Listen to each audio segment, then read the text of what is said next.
I always tell people I learn lessons from criminal lessons. Right. And it's very hard to explain it. Lee's catching on over the years. He giggles at night. Sometimes we stay and smoke a number. And I'll never forget Cy Lawrence. Cy Lawrence is one of my all-time favorite Jewish people. And Cy Lawrence did those scams, like any type of scam. And when he took you, when you fell or whatever you did, you got hit by the bus or whatever the fuck you did. The next day he took you to the hospital, then he took you to a fucking lawyer. Right. Right. And as soon as you went to the lawyer, and the lawyer started giving you paperwork, what doctors you're going to see, neurologists, and what they basically were doing, running up bills. The more bills, the more money you get. Okay. And they tell you, and you're like, so when do I get my 30,000? Like, this is a job for the next year. We want you to. This is a job. But they said something that always stuck with me. You got to punch in every day. Yeah. Okay. Something fucked with me about that. They go, the work is punching in. I don't forget how they phrased it. I'm sorry, I'm a little high. Me and Lee went deep in the murky waters. Yeah. But he goes, at the end of the day, this is just about punching in. Yeah. He goes, the more you punch in, the more money we're going to get. The more you punch in. And it hit me weird. And that was the first time that got me. And then the second time it got me was when I bumped into fucking Slash in the Riviera. When I got no reason to lie to nobody. I had $3 in my pocket. Wow. I had cigarettes and water in my room, puddle water. In those days, I couldn't even afford the thing. I couldn't even have the deposit for the fucking phone. Like Rogan would have to be embarrassed. The Riviera paid me $200 for the weekend. Jesus. For 2 shows at midnight. It was a fucking... Wow. And I went with Joe, and I'll never forget that I was walking around from the Oxygen.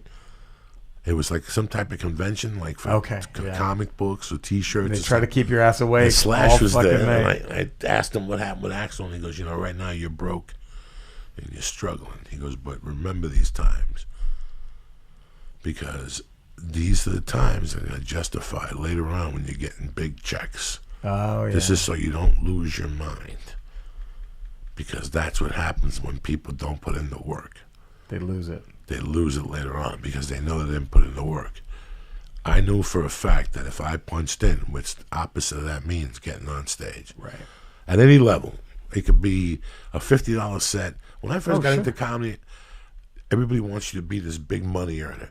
Right. I didn't look at it that way. No. I looked at it as, what are you paying for this room? $50. Okay. Lee, what are you paying for your room? $65 in the dinner. Remember those days? 60 and 3 drink tickets. Fuck you. They were the best. 75 and 3 drink tickets. My first $50 spot, I thought it was a rock star. I'm like, oh my God, that's it. I got $50 cash. And then you start making $100 a week. Now it's $400 a month. Then the next month you make an extra gig, $500 a month. Right. Now you're in the game. Okay. Because you kept your nut low. Let me ask you this. Do you remember the first time you got back-to-back weeks, how crazy that felt? Remember that? You were just like, fucking A, like, I really, it's real, isn't it? Like, it's about to go down. Right? Like, this is real. Like, I'm thinking, I'm going to, man. Call some people. Yes. That was the best fucking feeling, man. That's a good point there. That's great. Like, just keep punching in. You have to. You have to. That's it. That's the secret to all these fucking dumb things. Because when somebody tells you, I want to be a doctor, well, it's going to take you 7 years, you look at it like fucking from here to eternity. Of course. We all look at stuff like it's a distance. I'll never do 10 years in prison. Fucking people do it all the time. Yeah, and they come out and they join a band and they get tattoos and they're back, bitch. Next thing you know, they're on Law and Order. I don't know what you're talking about. I've been here all night.